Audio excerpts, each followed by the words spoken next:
எட்டு சினிமாவில் எந்த இப்படி என்ன நினச்சி பார்க்க போகிற முடியும் பார்த்தீங்கன்னா, பிக் பாஸ் சீசன் 8ஓட இன்னைக்கு எபிசோடில் ஒரு விஷயம் வந்து நடந்தது.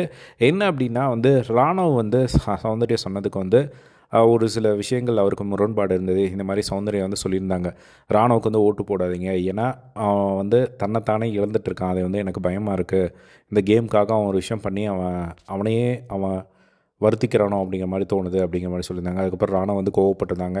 இதுவே அவங்களோட கேம் தான் நினைக்கிறேன், என் மேலே என்ன கன்சர்ன், வெளியே போனால் யாரும் பேசக்கூட மாட்டாங்க அப்படிங்கிற மாதிரிலாம் வந்து சொல்லியிருந்தார். அதுக்கப்புறம் 2 பேருக்குள்ளே வந்து ஒரு கான்வர்சேஷன் நடந்தது. அது ரொம்ப பியூட்டிஃபுல்லாக இருந்தது. 2 பேருமே காமாக பேசிகிட்டு இருந்தாங்க. ஸோ அதில் வந்து ஒரு எக்ஸ்ப்ளனேஷன் வந்து கொடுக்குறாங்க சௌந்தர்யா வந்து ராணவுக்கு.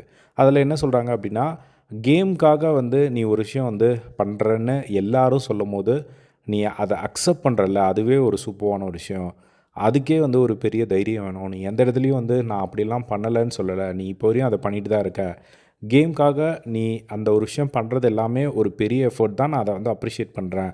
ஆனால் எனக்கு ஒரு கட்டத்துக்கு மேலே என்ன ஆயிடுச்சு அப்படின்னா, உனக்குள்ளே நீ ஒரு போராட்டம் நடத்துகிற, போராடி போராடி நான் கேம்க்காக எதாவது பண்ணணும், கேம்க்காக எதாவது பண்ணணும் அப்படின்னு சொல்லி நீ அதை பண்ணிகிட்டே இருக்கும்போது ஒரு கட்டத்துக்கு மேலே இது போதும் அப்படிங்கிற மாதிரி எனக்கு தோணிடுச்சு. ஏன்னா நீ உன்னை நீயே இழந்துருவியோ அப்படிங்கிற மாதிரியான ஒரு ஃபீல் எனக்கு பர்சனலாக அது தோணுச்சு. அதனால நான் சொன்னேன். அது நிறைய இடங்களில் நீ வந்து பயங்கரமாக முயற்சி பண்ணிகிட்டே இருக்க. ஸோ ஒரு கட்டத்துக்கு மேலே எனக்கு இது போதும் அப்படிங்கிற மாதிரி தோணுனால தான் நான் அந்த ஒரு விஷயத்தை வந்து சொன்னேன். அது மட்டும் இல்லாமல் இந்த வீட்டில் வந்து நிறைய பேர் வந்து உன்னோட கான்ஃபிடென்ஸை வந்து உடைக்க ட்ரை பண்ணியிருக்காங்க. அதே மாதிரி நிறைய பேர் அதை உடைக்கவும் வந்து செஞ்சுருக்காங்க.